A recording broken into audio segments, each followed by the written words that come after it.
எல்லாருக்கும் வணக்கம். இன்றைக்கி நம்மளோட எம்மி ஸ்பேசி தமிழ் கிச்சனில் ஒரு சூப்பரான ஒரு குழம்பு தாங்க பார்க்க போகிறோம். கத்திரிக்காய் முருங்கைக்காய் காரக்குழம்புங்க. இந்த புளிக்குழம்பு பார்த்திங்கன்னு சொன்னால் செம்ம டேஸ்டியாக இருக்குங்க. இது வாசனை பாருங்கள், வீடே நிறைஞ்சிருக்கும். அதுவும் பார்த்திங்கன்னு சொன்னால் இது மறுநாள் வச்சு சாப்பிட்டோன்னா இன்னுமே டேஸ்டியாக இருக்குங்க. அது எப்படி பண்ண சொல்லிட்டு பார்க்கலாம் வாங்க, வீடியோக்குள்ளே போகலாம். இந்த வீடியோவுக்கு ஒரு லைக் பண்ணிக்கோங்க. நீங்கள் பண்ணக்கூடிய ஒவ்வொரு லைக் தான் எனக்கு பண்ணக்கூடிய ஒரே ஆதரவு, சப்போர்ட். ஸோ இந்த வீடியோ பிடிச்சிருந்துச்சி அப்படின்னு சொன்னால் லைக் பண்ணி சப்ஸ்கிரைப் பண்ணிக்கோங்க. இந்த குழம்பு பார்த்திங்கன்னு சொன்னால் ரொம்ப சீக்கிரமாகவே வச்சிடலாங்க. அவ்வளவு டேஸ்டியாகவும் இருக்கும். ஒரு முருங்கைக்காய் எடுத்துருக்கீங்க, 3 கத்திரிக்காய், ஒரு தக்காளி, ஒரு வெங்காயம், பெரிய வெங்காயம் எடுத்துருக்கீங்க. உங்கள்கிட்ட சின்ன வெங்காயம் இருந்துச்சு அப்படின்னு சொன்னால் சின்ன வெங்காயம் எடுத்துக்கோங்க. கொஞ்சமாக வந்துட்டு சின்ன எலுமிச்சை சைஸில் வந்துட்டு புளி வந்து ஊற வச்சுருக்கீங்க. இந்த டைம்லேயே பார்த்திங்கன்னு சொன்னால் நம்ம உழவு வச்சுருக்கோங்க. ஒரு சின்ன டிப்ஸ் தாங்க. இந்த அரிசி பார்த்திங்கன்னு சொன்னால் எப்போவுமே ஒரு அரை மணி நேரம் ஊற வச்சுட்டு நீங்கள் சமைச்சிங்க அப்படின்னு சொன்னால் சாதம் வந்து மல்லிப்பூ மாதிரி இருக்குங்க. இப்போ பார்த்திங்கன்னு சொன்னால் கொஞ்சமாக தேங்காய்ச்சல், சின்ன வெங்காயம் இல்லைன்னா பெரிய வெங்காயங்க, அதை அரைச்சி எடுத்துக்கலாங்க. ரைஸ் வந்து எப்போவுமே பொங்கிடுச்சுன்னா சிம்மில் வச்சுக்கிறது ரொம்ப நல்லதுங்க. இப்போ இந்த வெங்காயம், அப்புறம் வந்து முருங்கைக்காய், தக்காளி, கருவேப்பிலை இது எல்லாமே கட் பண்ணி வச்சாச்சுங்க. கருவேப்பிலை வந்து தாளிக்கிறது தனியாக எடுத்து வச்சுருக்கேன். தேங்காயும் வெங்காயமும் தனியாக அரைச்சி வச்சாச்சு. கத்திரிக்காய் வந்துட்டு அரைச்சி நம்ம எப்போவுமே தண்ணியில் தாங்க போடணும். அடுத்து பார்த்திங்கன்னா புளி வந்து கரைச்சி வச்சாச்சுங்க. இப்போ ஒரு மண் பாத்திரத்தை நம்ம அடுப்பில் வச்சுருக்கோங்க. இது வந்துட்டு சுவை வந்து கொஞ்சம் கூடுதலாக கிடைக்குங்க. சப்போஸ் இந்த மண் பாத்திரம் இல்லை அப்படின்னா நீங்கள் நார்மலாக சமையல் பண்ணுற பாத்திரத்தில் வச்சுக்கலாங்க. இப்போ நல்லெண்ணெய் சேர்த்துருக்கேங்க. நல்லெண்ணெய் வந்துட்டு ஒரு 2 ஸ்பூன் அளவுக்கு சேர்த்துருக்கேங்க. இப்போ கடுகு, உளுந்தம் பருப்பு, இப்போ வந்துட்டு வெந்தயம், கடுகு, உளுந்தம்பருப்பு, இப்போ வெந்தயம் 3 இப்போ இதில் வந்து சேர்த்தாச்சுங்க.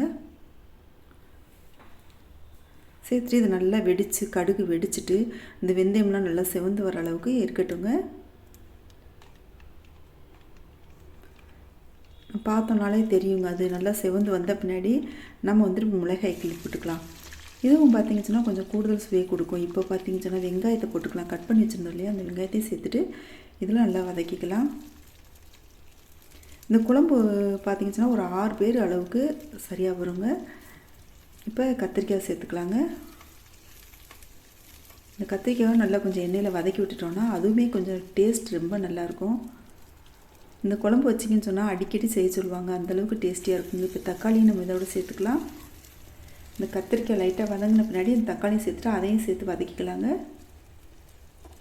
இப்போ கருவேப்பிலை இலைகள் சேர்த்துக்கலாம். கருவேப்பிலை இலைகள் முதல்ல போடாமல் அப்புறம் போட்டோம் அப்படின்னு சொன்னாலே அதோட வாசனை, டேஸ்ட் எல்லாம் நல்லாயிருக்குங்க. இப்போ முருங்கைக்காயும் சேர்த்துக்கலாங்க. முருங்கைக்காய் சேர்த்துட்டு அதிக நேரம்லாம் வதக்க தேவையில்லைங்க, லைட்டாக வதக்கி விட்டால் போதும். இப்போ அரை ஸ்பூன் அளவுக்கு மஞ்சள் பொடி, 1 ஸ்பூன் மல்லித்தூள், 1 ஸ்பூன் மிளகாய்த்தூள்,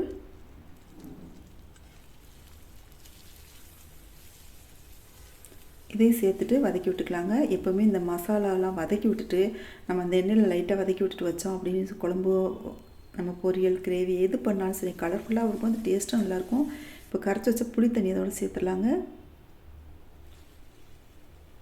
சேர்த்துட்டு உங்களுக்கு குழம்புக்கு தேவையான அளவுக்கு தண்ணி சேர்த்துக்கோங்க. எந்த அளவுக்கு தண்ணி தேவையோ, உங்களுக்கு 4 பேர் தான் இருக்கீங்க அப்படின்னு சொன்னால் 4 பேர் அளவுக்கு சேர்த்துக்கோங்க. இல்லை எக்ஸ்ட்ரா ஆள் இருக்கீங்கன்னா அதுக்கு தகுந்த மாதிரி சேர்த்துக்கோங்க. இப்போ உப்பு சேர்த்தாச்சுங்க. இப்போ நம்ம அரைச்சி வச்சு தேங்காய், வெங்காயம் இருந்துச்சுலே அதையும் இதோட சேர்த்துக்கலாம். இந்த மிக்ஸி ஜாரை கழுவிட்டு சேர்த்துக்கலாங்க.